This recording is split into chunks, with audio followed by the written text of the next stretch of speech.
人讲中秋节看月娘，毋过其实敢若1/3的中秋节会当到上圆的月娘。若今仔日就拄啊好是2015年以来会当看到中秋节上圆上满的月娘，后一回可能就要等到2037年才有机会。想要留下来看月亮。如果我们还没走的话，趁这个机会，就是刚好大家聚在一起的时候，一起赏月。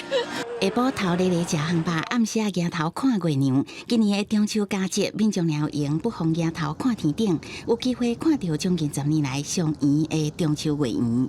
有时候是14号比较圆，有时候是16号比较圆，有时候是17号。那15号比较圆的这个几率大概是40%。今年的就比较特别的是，就是在晚上的时候，它会是台湾的晚上最圆。这个情况要追溯到10年前。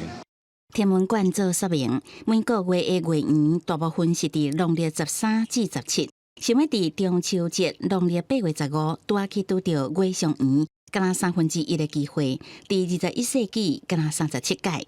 有的情况圆的时间点是在就是美国适合观看月亮的那时候，可是对台湾来讲，它就不适合观看。在下一次要中秋适逢满月，已经要是6、7年之后的事情。若早错过这个机会，后一届就要听候到2037年。